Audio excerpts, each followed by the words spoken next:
Hello student, তোমরা যারা ক্যালকাটা ইউনিভার্সিটির আন্ডারে থার্ড সেমিস্টারের ছাত্রছাত্রী আছো, এখন তোমাদের ইতিহাসের পাস কোর্সের ক্লাস আছে। আজকের ক্লাসে তোমাদের সিসি 3 পেপার থেকে একটি গুরুত্বপূর্ণ বড় প্রশ্নের উত্তর নিয়ে আলোচনা করব।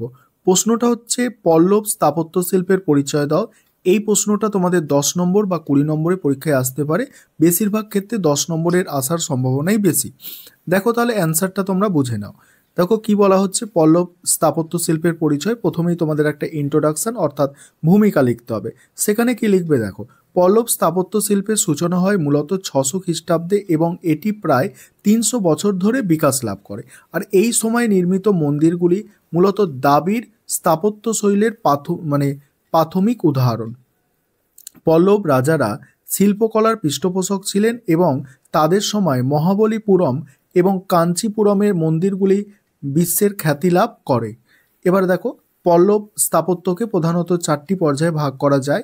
প্রথমে কি আছে দেখো, মহেন্দ্র শৈলী, যেটা 600 থেকে 630 খ্রিস্টাব্দ। এখানে কি বলা হচ্ছে দেখো, এই পর্যায়ে মন্দিরগুলি পাহাড় কেটে তৈরি করা হতো। আর এগুলির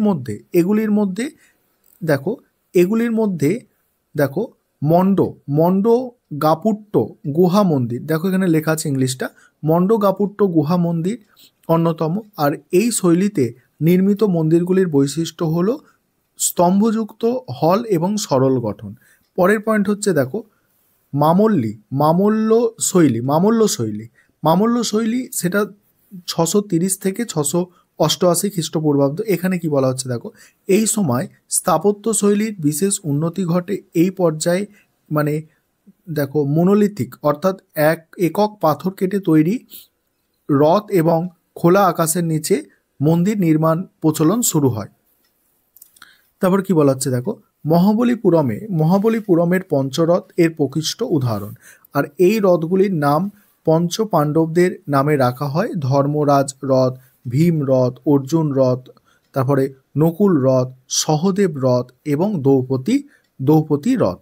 এবার দেখো রাজসিংহ শৈলী, যেটা 680 থেকে 800 খ্রিস্টাব্দ পর্যন্ত। এর পরের অংশটুকু আলোচনা করব। তার আগে যে বিষয়টা বলার আছে, তোমাদের জন্য অনলাইন কোচিং ক্লাস চলছে। তোমরা যদি কেউ চাও তাহলে পেড ব্যাচে অ্যাডমিশন নিতে পারো। নিচের যে নম্বর দেওয়া আছে এই নম্বরে যোগাযোগ করে। এছাড়া তোমরা যারা স্টাডি মেটেরিয়াল পারচেস করতে চাইছো, তোমরাও নিচের দেওয়া নম্বরে যোগাযোগ করতে পারো। এবার এখানে এই শৈলীটায় কি বলা হচ্ছে দেখো, এই পর্যায়ে পাথরের ব্যবহার আরও বৃদ্ধি পায় এবং মন্দিরগুলোর গঠন আরও জটিল হয়। এই সময় উল্লেখযোগ্য উদাহরণ হলো মহাবলীপুরমের সোর টেম্পল এবং কাঞ্চির কৈলাসনাথ মন্দির। এই মন্দিরগুলি প্রথমবার দেওয়াল এবং শিখরের ব্যবহার দেখা যায়।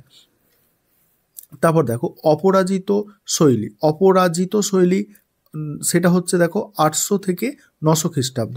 পল্লব স্থাপত্যের শেষ পর্যায়ে মন্দিরগুলি আকারে আরও পরিবর্তন আসে এবং সেগুলি আরও সুসজ্জিত হয়। আর এই সময় মন্দিরগুলোতে পূর্বের তুলনায় কম কারুকার্য দেখা যায়।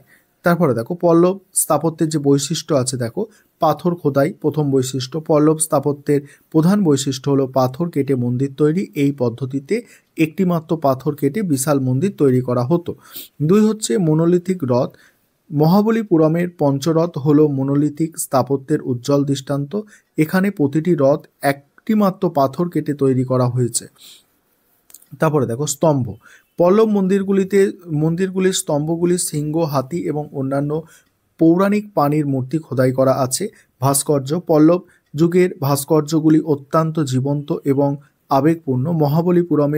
মহাবলীপুরমের গঙ্গা অবতরণ ভাস্কর্য এর উদাহরণ। তারপর মন্দিরের গঠন, পরের পয়েন্ট, পল্লব মন্দিরগুলির মধ্যে গর্ভগৃহ, মণ্ডপ, স্তম্ভ এবং শিখর দেখা যায়। এর গঠনশৈলী পরবর্তীকালে দাবির মন্দিরগুলির ভিত্তি স্থাপন করে। এবার হচ্ছে উপসংহার। পল্লব স্থাপত্য শিল্প ভারতীয় স্থাপত্যের ইতিহাসে এক নতুন দিগন্ত উন্মোচন করে। পাথর খোদাই করে মন্দির নির্মাণ এই শৈলীর পরবর্তীকালে দক্ষিণ ভারতের স্থাপত্যের গভীর প্রভাব ফেলেছে। পল্লব রাজাদের শিল্পকলা এবং স্থাপত্যের প্রতি আগ্রহের কারণে তাদের সময়ে এমন সুন্দর এবং স্থায়ী স্থাপত্যের সৃষ্টি হয়েছিল যা আজও দর্শকদের মুগ্ধ করে। এই স্থাপত্যশৈলী শুধু দক্ষিণ ভারতে নয়, বরং সমগ্র ভারতীয় স্থাপত্যের ইতিহাসে এক গুরুত্বপূর্ণ স্থান দখল করে আছে। এই ছিল তোমাদের আজকে একটি গুরুত্বপূর্ণ বড় প্রশ্নের উত্তর।